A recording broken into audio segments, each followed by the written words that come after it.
Mantan Menteri Pendidikan Kebudayaan Riset dan Teknologi Nadiem Makarim mengaku terkejut sekaligus terpukul atas tuntutan hukuman yang diajukan JPU dalam perkara dugaan korupsi pengadaan laptop berbasis Chromebook di lingkungan Kemendikbudristek. Usai menjalani sidang tuntutan di Pengadilan Tindak Pidana Korupsi atau Tipikor Jakarta Pusat, Nadiem menyebut ancaman hukuman yang ditujukan untuknya terasa sangat berat. Bahkan menurutnya melebihi tuntutan dalam sejumlah perkara pidana berat lainnya. Dalam persidangan itu, jaksa juga menuntut Nadiem dengan hukuman 18 tahun penjara serta denda sebesar 1 miliar rupiah. Denda itu wajib dibayarkan paling lambat 1 bulan setelah putusan berkekuatan hukum tetap. Dan apabila tidak dibayar, maka akan diganti dengan pidana kurungan tambahan sesuai dengan ketentuan hukum yang berlaku. Tidak hanya itu saja, jaksa juga menuntut pembayaran uang pengganti kerugian negara dengan nilai fantastis. Nilai uang pengganti yang dibebankan mencapai ratusan miliar rupiah hingga triliunan rupiah terkait dugaan kerugian negara dalam proyek pengadaan notebook berbasis Chromebook yang menjadi sorotan publik dalam beberapa waktu terakhir ini. Dalam keterangannya pada awak media, usai persidangan, Nadiem mengatakan ancaman hukum terhadap dirinya secara tidak langsung bisa mencapai sekitar 28 tahun apabila ia tidak mampu memenuhi kewajiban pembayaran uang pengganti sebagaimana tuntutan jaksa.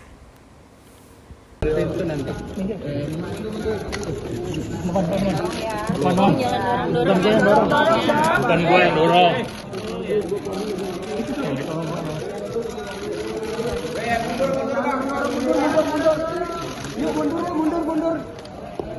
Mundur di depan aja, di depan. Bang, ambil posisi depan aja, Bang. Jangan dorong.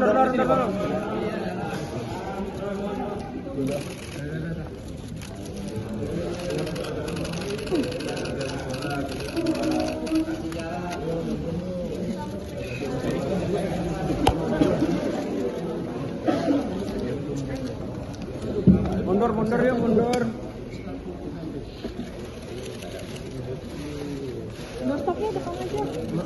Iya, Depan mundur. Ini adalah hari yang sangat mengecewakan. Mungkin tidak ada kata-kata yang bisa menjelaskan perasaan saya. Mulai dari keputusan kemarin, Saudara Ibam mendapat keputusan vonis bersalah 4 tahun yang sangat tidak masuk akal.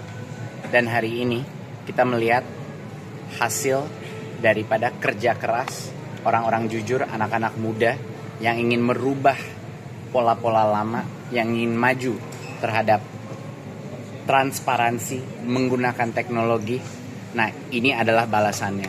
Saya hari ini dituntut secara efektif, dituntut 28 tahun. Rekor. Lebih besar dari berbagai kriminal-kriminal lain. Ya, 18 plus 9. Ya, plus 9.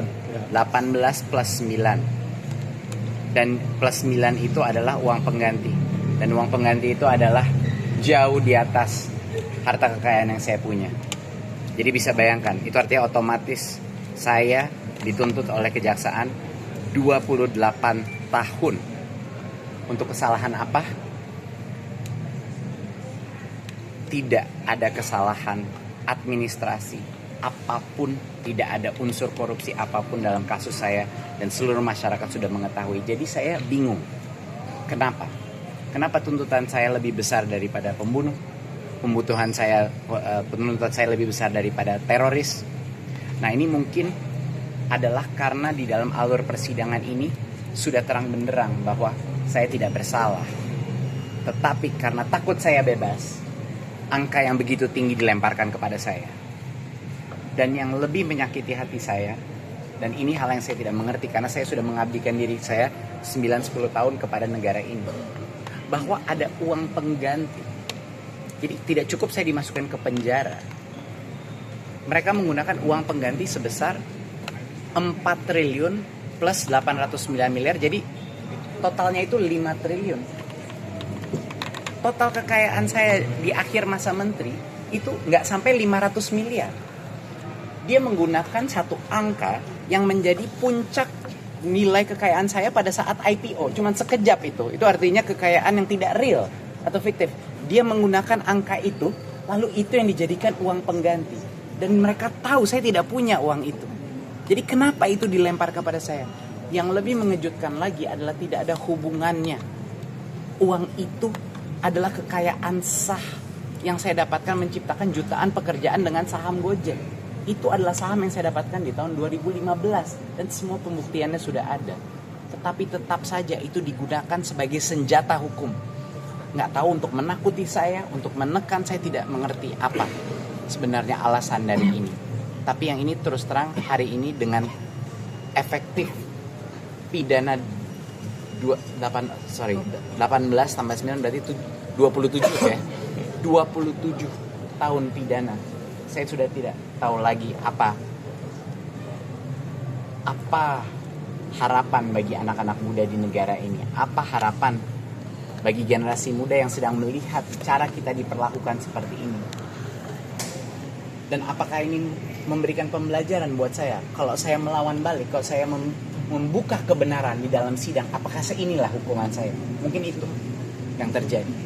Jadi saya harap sekali bahwa masyarakat, terutama anak-anak muda, kita kawal kasus ini bersama, kita berjuang untuk kebenaran, jangan putus asa. Indonesia masih ada harapan. Saya berjuang di sini memang ada alasannya. Kenapa Tuhan memberikan musibah ini kepada saya?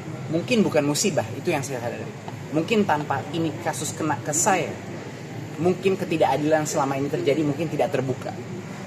Mungkin bagi teman-teman lain yang tidak punya nama saya, tidak punya suara saya, mungkin hal-hal ini terjadi terus dalam sistem keadilan kita dan tidak pernah terbuka.